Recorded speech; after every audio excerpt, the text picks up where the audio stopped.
this incident.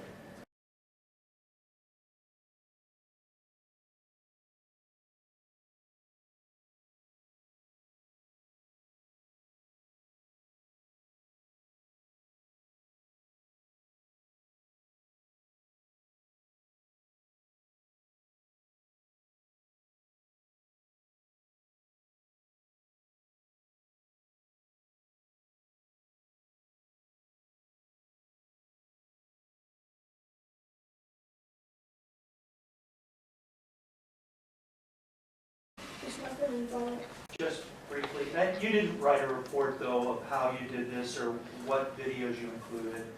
You just turned that over to you turned the video over to Detective Long without a report, is that right?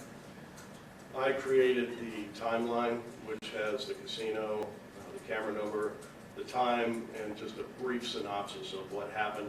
I provided that to Detective Long to include into his investigative report.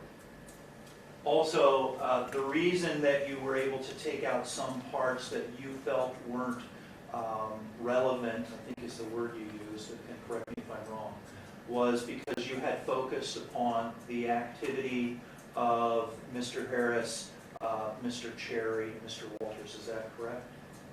That's correct. No further questions. Let me remind the jurors at this point in time that they were advised of their ability to ask questions of witnesses. They were advised that they could use their notepads and pens if they had any questions and write them out, including the juror number. The court would review them to determine whether they should be asked and what those parameters were. Can I see by show of hands if any jurors have questions for this witness? Seeing none at this time, Detective Monk, you are excused. Thank you. I understand this. Thank you, Your Honor.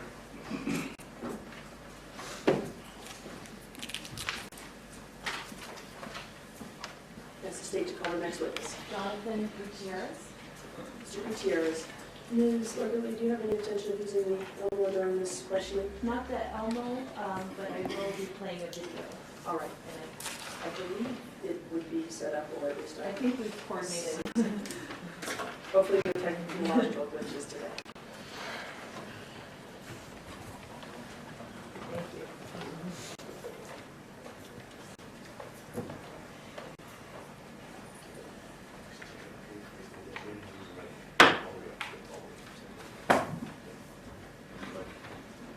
Following for the testimony, you're going to give this action shall be the truth, the whole truth, and nothing but the truth so help you God. Please do it. Mr. Gutierrez, if you can, the clerk still has direction for you. State and spell your name for the record. State and spell your name for the record. And Mr. Gutierrez, can you spell your first and last name, please?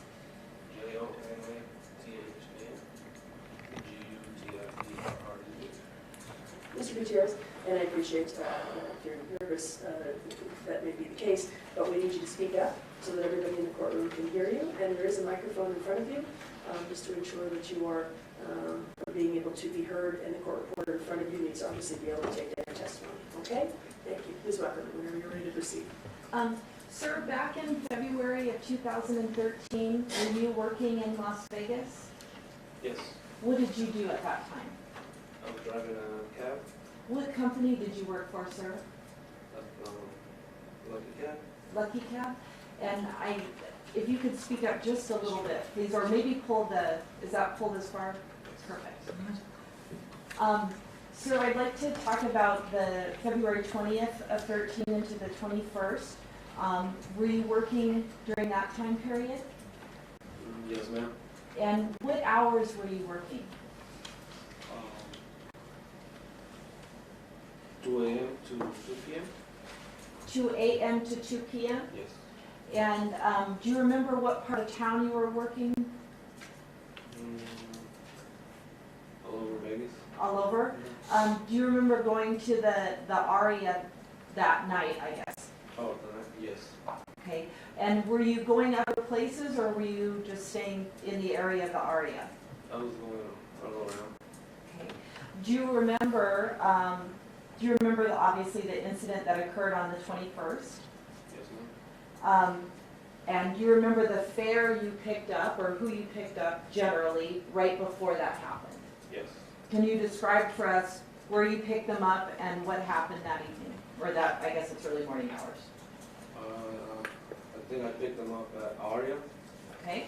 and dropped them off at Palms, I think. Do you pick up a fare in the early morning hours at Aria? Mhm. Is that it? Yes. Okay. And when you left the Aria, what route did you take? Went down Harmon to Vegas Boulevard. And when you turned on to Las Vegas Boulevard, do you know what direction you were heading? Yes, I was heading north, Vegas Boulevard north, Okay, toward Flamingo? towards Flamingo. And you had a fare, obviously, in the back of your cab? Yes, they were going to Palms. Do you remember who it was or who they were, No, male or female? 2 males. Okay, and they wanted to go to the Palms? Yes. So describe for us what happened as you left the Aria. What happened? Yes. I pulled to Maserati. I pulled to the light, and the Maserati was next to me. Okay. Were you on the inside left turn lane Yes, and the Maserati was to your right? yes, Okay. Did you have any interaction with the Maserati? no. What happened after the Maserati pulled, or you pulled up to the Maserati? What happened? Yes. A Range Rover got in front of a cab and the Maserati. And when you say the Range Rover got in front of the cab and the Maserati, you're talking about your cab, right? Yes. How did it get in front of you? Sideways like this. Was it blocking your turn? Yes. And did you see anything about who was inside the Range Rover? Not really. No, not really. Not at that time? No. When the Range Rover pulled in front of you and the Maserati, what happened after it did that? I think a guy put the window down and started arguing with the guy with the Maserati. The window that came down, was that in the Range Rover? The Range Rover. And you thought it was a guy arguing? Yes, he was arguing with the people in the Maserati. Could you hear what was being said? No. Could you see who was in the Maserati? I only saw the hair. I didn't see What kind of hair did you see in the Maserati? like long hair. Long hair? Could you tell if the people in the Maserati were male or female? He was male, I think. Okay. Could you He tell? was a little bit more in front of the cab. Could you tell what race they were? African American. Okay. How about the guy in the Range Rover? African American. Okay. Could you see anything about his hair or how he looked? Can't recall. Okay. When you pulled, well, you're at the stop waiting for the light, correct? And the Range Rover's, oh, thank you. And the Range Rover's sort of blocking the left turn lane. And you said you couldn't hear what was being said. Could you see the facial features at all of the person in the Range Rover? Probably at that time, but I can't recall right now. Can you describe, though, if it was a friendly conversation or how he was talking? No, I can't recall. Okay. Do you remember anything else about that first stop?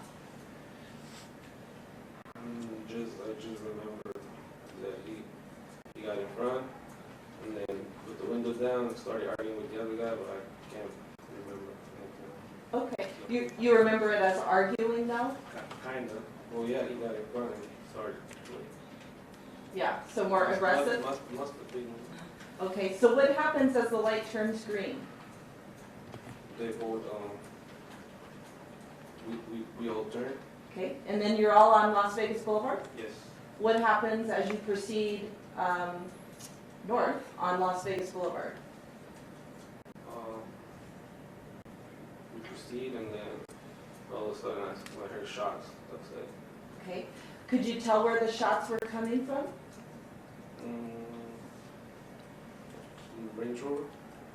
And could you tell out of what, I didn't see no gun or nothing, but I could tell it was probably the Range Rover. Okay. At the time you heard the shots, where was the Maserati in relation to the Range Rover? Right next to it. On which side? On the right side of the Range Rover. Okay. So where were the shots coming out of the Range Rover? From the right side. From the right side, the passenger side. Passenger side. And where were you? Behind the Range Rover. Okay. And sir, do you see on your screen, I'm going to play a video and then ask you some questions about it. And this is an edited version of the video we saw yesterday, and this is 208B for the record.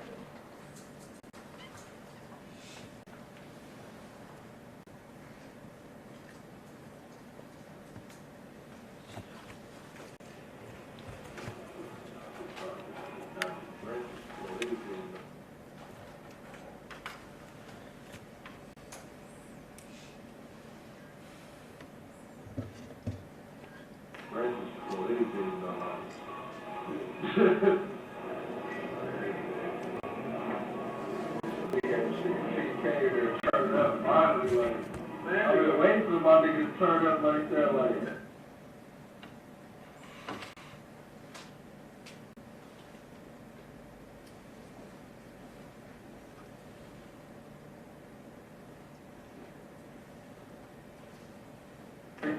That nigga turned it up. That nigga turned up finally, like.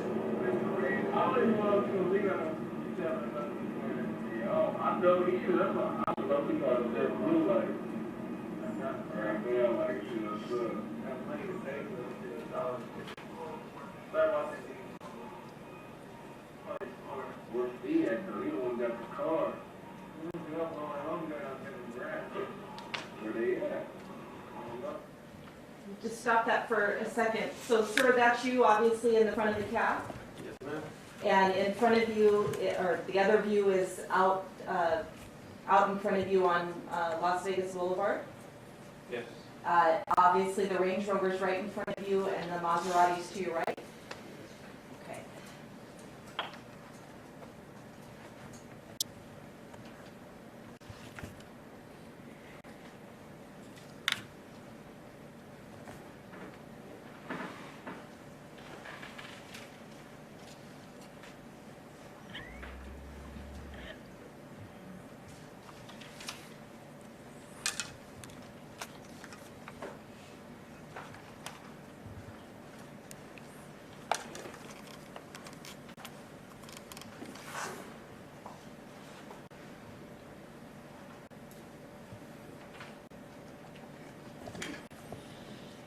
The video appears to be circling back to the beginning. Yeah, I'm Just looking- just trying to fast forward it, Your Honor.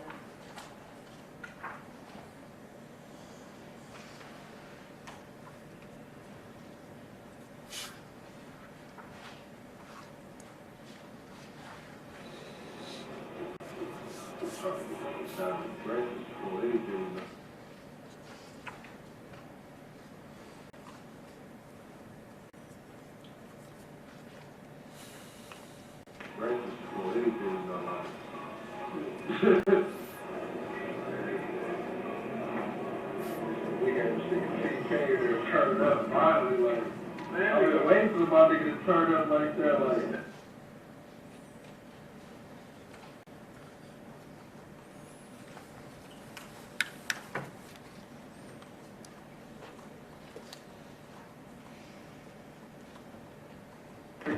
That nigga turned it up. That nigga turned up finally, like. I don't even want to leave out on 7. I know he is. That's why I love because of that blue light. Right there, like she was got money to pay for this $1. Where's he at though? He the one got the car. Where they at? I don't know. I don't know how we can stay there no more. Man, bitches in there, man. On this night. So we can let you see there turn it up like. On it. Got that number on him. I don't know what number it is. It is big. I don't know if it's a dude or a girl though.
have any reason to doubt that that's your interview? No.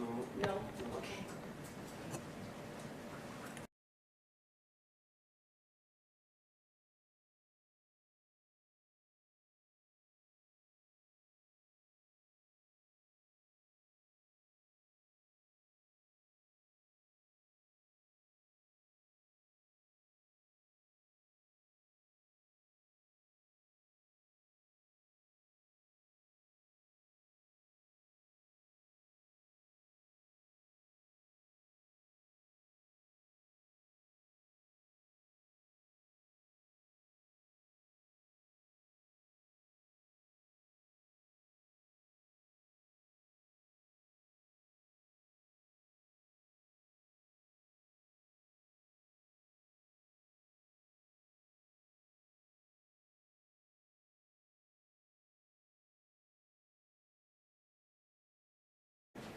afterwards, and then after they were done with their work, walking the scene, then I also walked the scene and looked for tire mark evidence, vehicle damage, and other roadway evidence.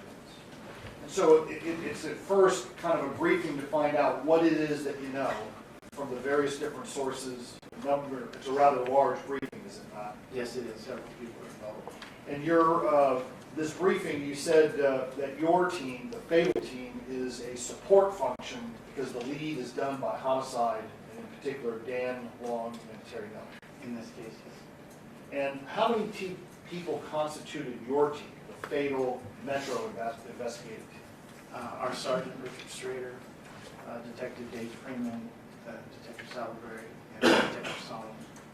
And so you three are the components of doing the accident portion of the global homicide investigation. Correct. And after you make the walkthrough, the briefing, the visual examination, crime scene analysts are memorializing the scene in many different ways, photography being one. Correct. And what is your kind of role in your team about assessing where you begin to conduct your investigation and measurements from this particular scene?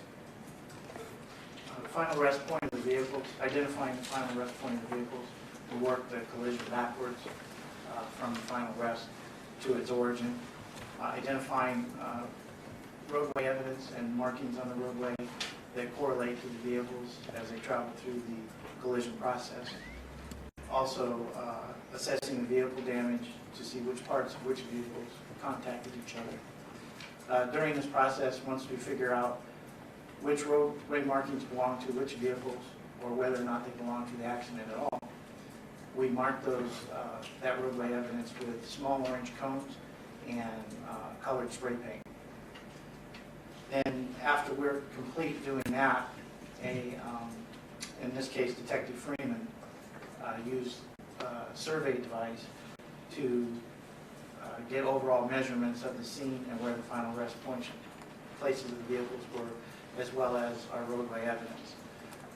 We use two different devices to do this. They're both made by a company called Sokia. And basically what they do is plot this data, which I later download into a drawing program and create a scaled diagram of the collision scene. And that's reflected in the ultimate work product that's generated from that process. I mean, our approach is States Exhibit 207. From the other side, Mr. Stanley. Sure. States Exhibit 207 that is in evidence. Let me just show you this. Is that what we're speaking of? Yes.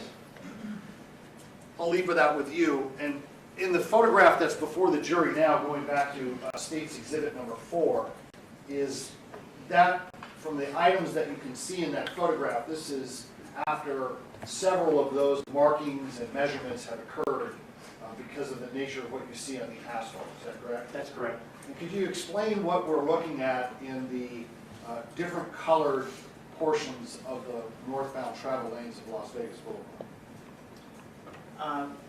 Well, the different colors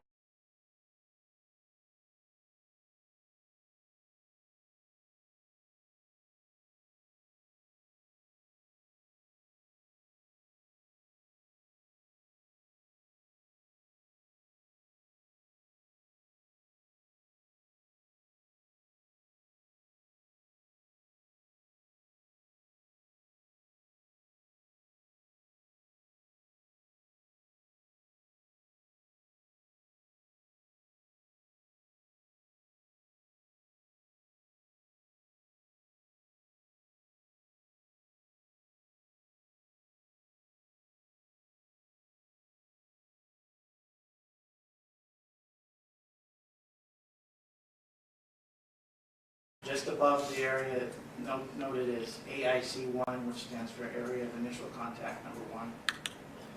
There's a short orange line with 2 cones.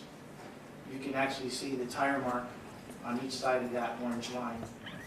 That would be considered an over-deflection tire mark from a tire that's being depressed down in the roadway. The outside edges of the tire are pressing hard into the roadway and leaving that mark. These are the types of marks that we're looking for, and in this particular case, this was the first mark to be seen, and is depicting where the first impact was happening between the white Chevrolet truck, utility truck, and Maserati. And that's actually the effect of downward forces on the tire from the collision, from the impact. Correct.